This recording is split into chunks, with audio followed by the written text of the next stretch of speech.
Shalom. Selamat pagi saudara-saudara yang Tuhan kasihi.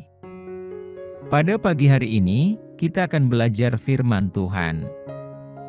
Namun, sebelum kita memulai renungan pagi ini, mari terlebih dahulu kita berdoa. Bapa yang baik, Bapa pengasih di dalam kerajaan sorga, pada pagi ini kami rindu mendengarkan firman-Mu. Biarlah kiranya firman ini bisa menjadi berkat untuk kami yang mendengarkan. Berkati kami dalam aktivitas kami hari ini, kiranya Tuhan Yesus beserta dengan kami. Berkati kami dalam setiap pergumulan kami, agar kami bisa melewatinya dengan tuntunan Roh Kudus. Inilah yang menjadi doa dan permohonan kami, karena kami berdoa hanya di dalam nama Tuhan Yesus Kristus. Amin.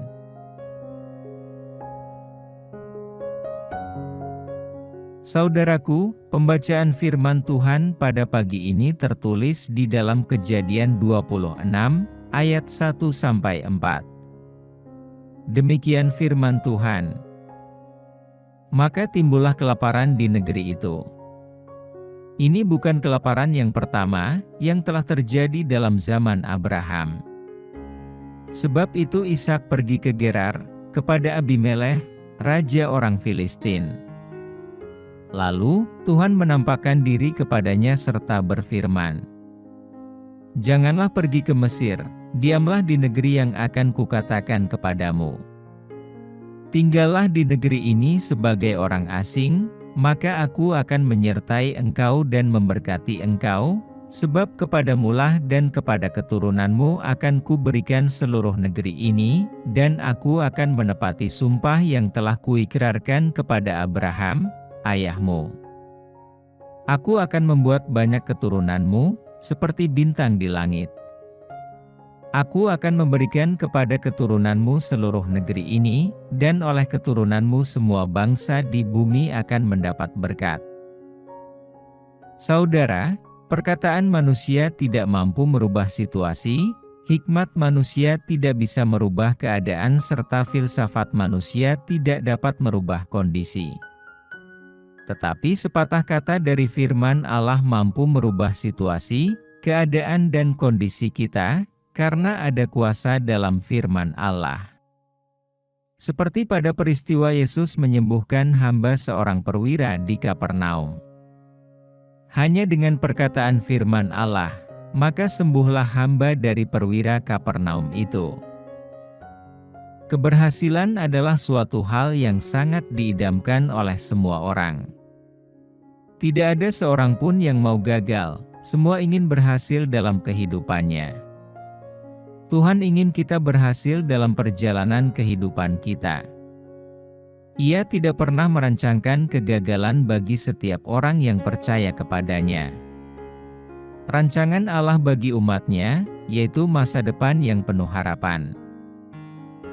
Ishak adalah seorang yang berhasil meraih keberhasilan di masa paceklik, masa yang sukar karena ia diberkati oleh Tuhan.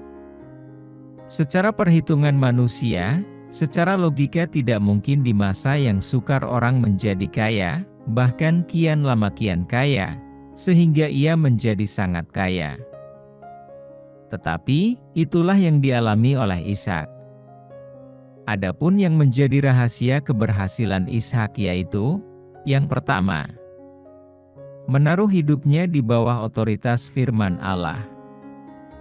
Ketika ia taat, tunduk, setia dan dengar-dengaran kepada firman Allah, maka keberhasilan menjadi miliknya.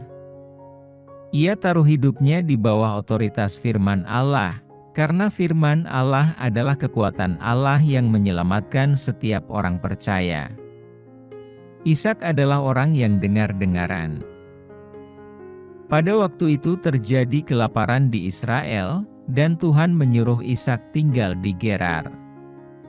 Melihat kondisi negeri Gerar tidak mungkin ia berhasil, tetapi pada saat ia taat kepada firman Allah, maka kuasa firman Allah terjadi dalam hidupnya. Firman Allah adalah kekuatan, kuasa Allah yang sanggup merubah karakter, sikap seseorang. Apapun keadaan yang kita alami, solusinya adalah taat dan tunduk di bawah otoritas firman Allah. Yang kedua, ia bertindak dengan iman. Kondisi tanah Gerar itu kering, maka secara logika manusia tidak mungkin tanah yang kering akan bertumbuh apa yang dia tabur. Tetapi, ia bertindak dengan iman sehingga menaburlah ia dan mendapat hasil 100 kali lipat. Saudara, tidak percuma apa yang kita tabur untuk Tuhan, asal kita beri dengan iman. Orang yang menabur dengan mencucurkan air mata akan menuai dengan sorak-sorai, Mazmur 126 ayat 5. Seperti halnya, janda di Safrat yang dipelihara oleh Tuhan pada masa kelaparan, karena ia taat dan tunduk pada firman Allah, maka ia diberkati dan menikmati keberhasilan. Yang ketiga, ia membangun mezbah. Rahasia keberhasilan Ishak karena ia membangun mezbah, Kejadian 26 ayat 25. Apakah ada mezbah yang kita bangun setiap hari dalam hidup kita? Apakah ada doa-doa yang selalu kita panjatkan di hadapan Tuhan? Kunci dari segala pergumulan hidup, ketika kita datang di kaki Tuhan, maka setiap beban akan terlepas. Jadi, bangunlah mezbah doa itu untuk kita dan keluarga. Karena setan ingin menghancurkan keluarga Kristen. Setan tidak ingin melihat keluarga Kristen diberkati. Makanya, kita harus bangun mezbah doa setiap hari. Datanglah di kaki Tuhan untuk memuji dan menyembahnya selalu dalam hidup kita. Yang paling mengerti hidup kita, keperluan dan pergumulan kita adalah Tuhan. Ia adalah Tuhan yang memperdulikan kita. Ishak adalah orang yang suka bergaul, bercakap dan berkenan kepada Tuhan, sehingga ia dapat meraih keberhasilan.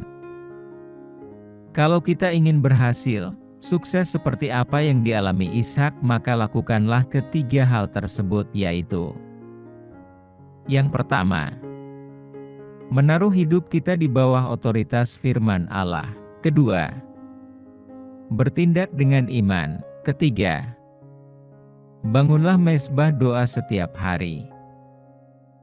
Dengan demikian, maka keberhasilan itu akan menjadi milik kita. Amin. Demikianlah renungan firman Tuhan pada hari ini, semoga menjadi berkat bagi kita semua. Dan sebelum kita memulai segala aktivitas di pagi hari ini, mari kita berdoa. Bapa kami yang di surga, Bapa yang kami panggil dalam nama Tuhan Yesus Kristus. Kami bersyukur Tuhan atas pertolongan-Mu, penyertaan-Mu, dan atas berkat-Mu dalam hidup kami. Dan bersyukur atas kebaikan Tuhan pada hari ini, tak berkesudahan kasih setia Tuhan. Tak habis-habisnya rahmat-Mu selalu baru tiap pagi, besar kesetiaan-Mu Tuhan dalam hidup kami. Terima kasih buat firman-Mu pada hari ini. Ya Tuhan, kami mau selalu belajar dan terus belajar tentang firman-Mu. Firman-Mu yang menguatkan dan meneguhkan iman kami. Firman-Mu yang mengubahkan hidup kami. Kami mau berjalan bersama dengan Engkau di sepanjang kehidupan kami, agar kami tidak tersesat di dalam dunia ini. Kami mau melakukan firman-Mu ya Tuhan di sepanjang hidup kami, agar kami tetap kuat berjalan bersama dengan Engkau. Terima kasih ya Tuhan buat kesempatan hidup yang masih Engkau berikan kepada kami. Segala pergumulan dan persoalan hidup, kami serahkan di dalam tangan-Mu. Engkau akan menyelesaikannya bagi kami. Bapa, hamba berdoa buat saudara-saudaraku yang sudah mendengarkan renungan hari ini, yang saat ini sedang mengalami sakit penyakit, pergumulan, masalah kebutuhan ekonomi. Kiranya Engkau jamah, sembuhkan dan pulihkan.